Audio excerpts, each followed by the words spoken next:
नमस्कार मित्रांनो, तो पुन्हा एकदा माझ्या YouTube चॅनलमध्ये तुम्हा सर्वांचं स्वागत आहे। आज मी आलेलो आहे पुण्यातील कात्रज येथे असलेले राजीव गांधी प्राणी संग्रहालय येथे। आज मी तुम्हाला प्राणी संग्रहालयामध्ये जेवढे पण प्राणी आहे, साप वगैरे आहे, मी सर्व तुम्हाला दाखवणार आहे। व्हिडिओ शेवटपर्यंत पहा व लाईक शेअर सबस्क्राइब करायला विसरू नका।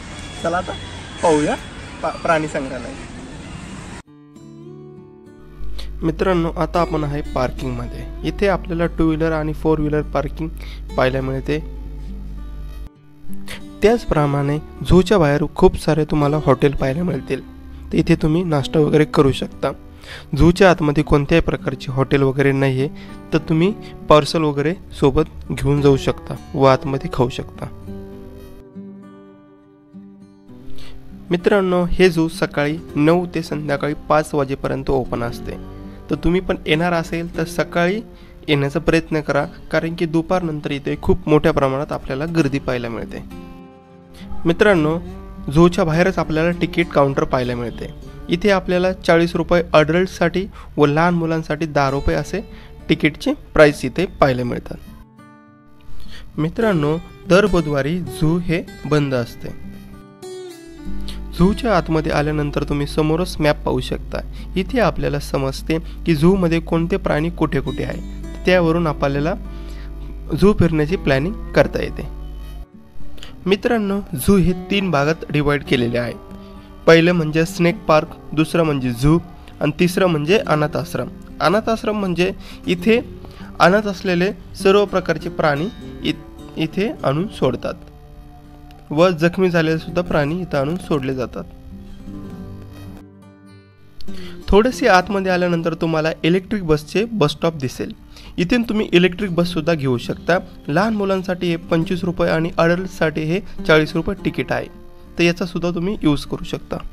पुढे आले की तुम्हाला समोरच माकडे पाहायला मिळतात।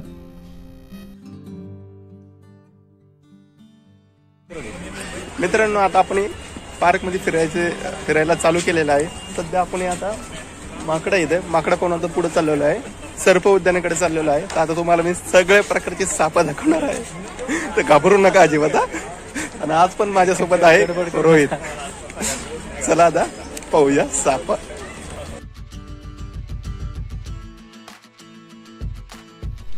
स्नेक मार्क मध्ये एंट्री केल्यानंतर समोर तुम्हाला असे साइन बोर्ड दिसेल। यावरून आपल्याला समजते की सापांपासून आपण कशी वाचली पाहिजे। इथे आल्यानंतर हे तुम्ही नक्की पहा।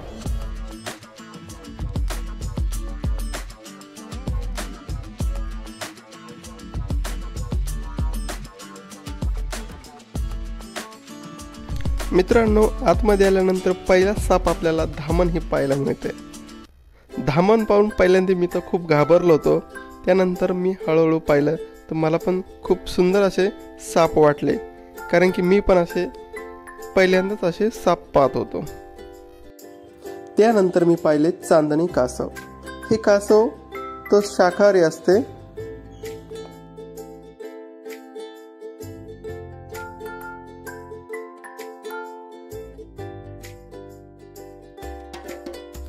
त्यानंतर आम्ही पाहिलं अजगर।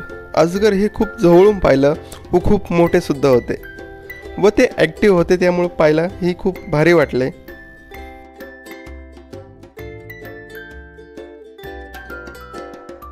त्यानंतर आम्ही पाहिली घोणस। ही घोणस 3 ते 5 फूट लांब अशी होती।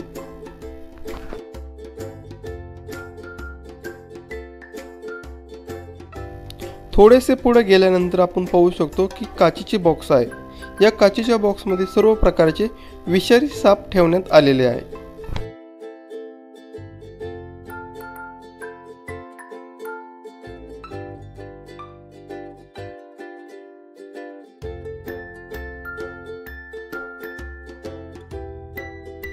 इथे आपल्याला मण्यार, धूर नागिन, सापडा, तस्कर असे विषारी साप पाहायला मिळतात।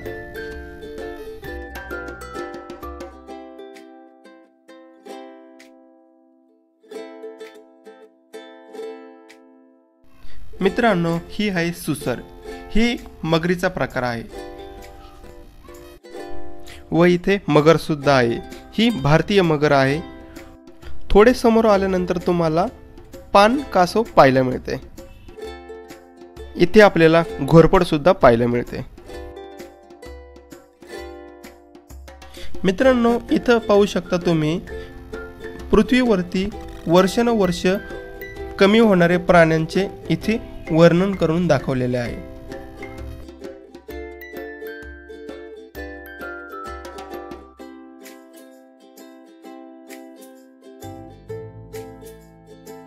थोडेसे पुढे आल्यानंतर आम्हाला अजून एक अजगर दिसले. इथे आपल्याला 2 प्रकारचे अजगर पाहायला मिळतात, एक विषारी आणि एक अनविषारी. इथे आपल्याला दोन्ही प्रकारचे अजगर पाहायला मिळतील.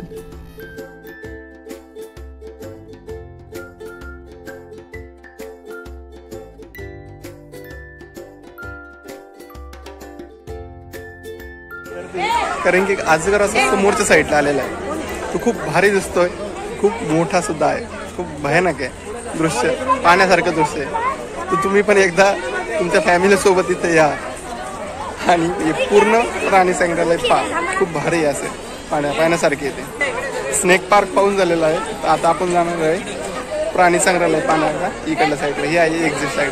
चला आता प्राणी संग्रहालय दाखवतो तुम्हाला. खूप वेगवेगळ्या पद्धतीचे प्राणी इथं सगळे दाखवणार आहे, तर व्हिडिओ पाहत राहा. स्नेक पार्कच्या शेवटच्या बाजूला आपल्याला सर्प प्रतिबंध कंपाऊंड पाहायला मिळते. स्नेक पार्कच्या बाहेर आल्यानंतर तुम्ही समोर पाहू शकता, इथं आपल्याला 2 दरवाजे पाहायला मिळतात. इकडल्या साईडला आपण प्राणी संग्रहालयांकडे जातो, इकडे आपण पक्ष्यांकडे जातो. तर इथं आपल्याला मोर, गरुड वगैरे 2-3 पक्षी आहेत, ते आपल्याला इकडे पाहायला मिळतील. तर आपण ते पहिले पक्षी पाहणार आहे, त्यानंतर जाणार आहे आपण प्राणी संग्रहालयाकडे. चला तर पाहूया.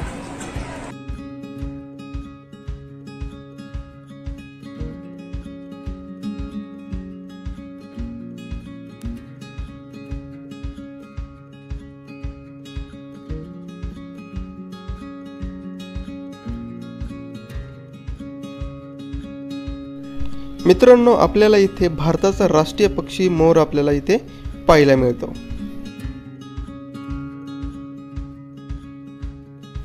मित्रांनो, ही खूप वरच्या साईडला आहे, त्यामुळे आपल्याला व्यवस्थित दिसत नाही.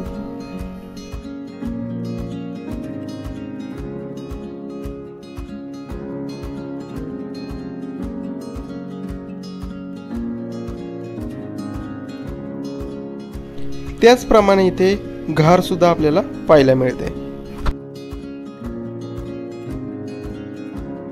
स्नेक पार्क आणि पक्षी आपले पाहून झालेले आहे. तर आता आपण चाललेलो आहे झू कडे.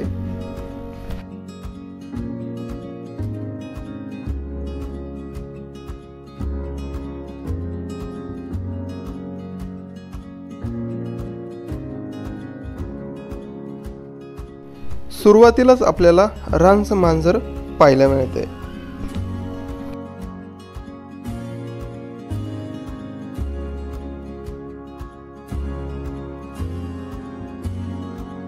त्यानंतर आम्ही पाहिलं शेकरू.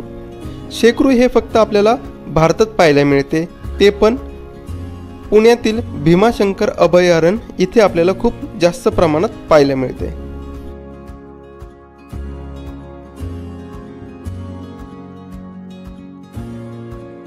मित्रांनो, आता आपण शेकरू हे पाहिलेलं आहे.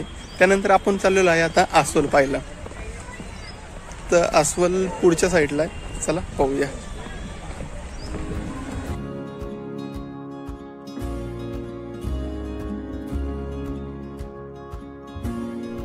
त्यानंतर आम्ही पाहिले अस्वल. इथे आपल्याला 2 अस्वल पाहायला मिळतात.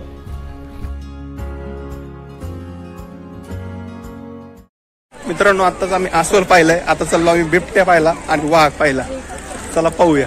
इकडल्या साईडला आपल्याला बिबट्या आणि वाघ पाहायला मिळेल.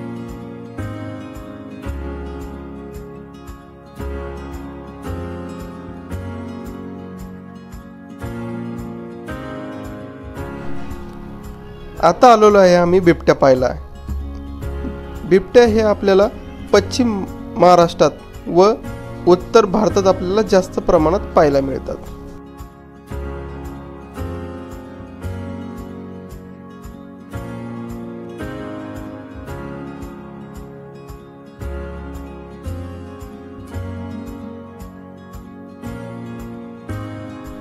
त्यानंतर आम्ही पाहिला भारतीय वाघ. मित्रांनो, पहिले इथं बेंगॉल टायगर सुद्धा होता, पण त्याचा मृत्यू झाल्यामुळं आता आपल्याला फक्त इथं भारतीय वाघ पाहायला मिळतो.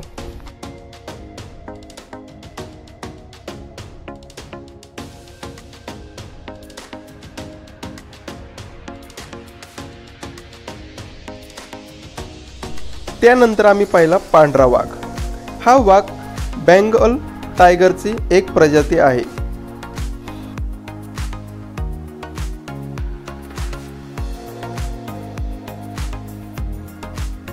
त्यानंतर आम्ही पाहिला गवा. हा गवा 800 ते 1200 किलो एवढा असतो.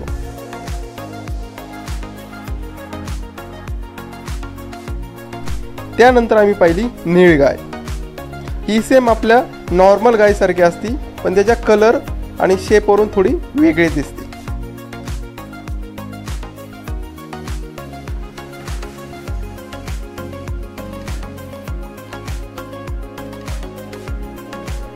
त्यानंतर आम्ही पाहिला चिंकारा. चिंकारा हा सेम हरणासारखा दिसतो, पण याचे मोठे सिंग व त्याचा पिवळसर व लाल कलरवरून हा थोडा वेगळा दिसतो.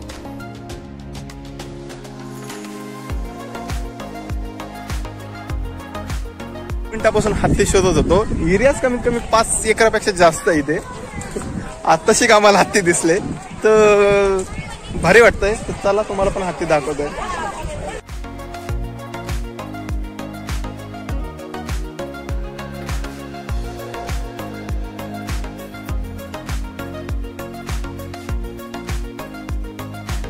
त्यानंतर आम्ही पाहिला आशियाई सिंह. हा पहिला इथे नव्हता, त्या आत्ताच मे बी 6 महिन्यापूर्वी आणला असेल. हा सिंह आपल्याला फक्त भारतातील गुजरात येथील गिर अभयारण्यामध्ये पाहायला मिळतो.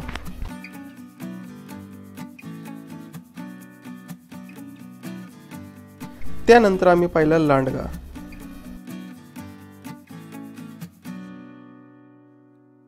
त्यानंतर आम्ही पाहिला चौसिंगा. चौसिंगा आपल्याला इथं एकच पाहायला मिळतो व तो खूप दूर बसला होता, त्यामुळे आम्हाला व्यवस्थित दिसलाही नाही आणि कॅमेऱ्यात सुद्धा मला व्यवस्थित कैद करता आला नाही. त्यानंतर मी पाहिले काळवीट. काळवीट हे आपल्याला इथं खूप मोठ्या प्रमाणात पाहायला मिळतात आणि हे फक्त भारतातील उपखंडात आढळतात व हे समूहाने राहत असतात. मित्रांनो, आज संडे होता, त्यामुळे तुम्ही पाहू शकता की झू मध्ये किती मोठ्या प्रमाणात गर्दी आहे इथे.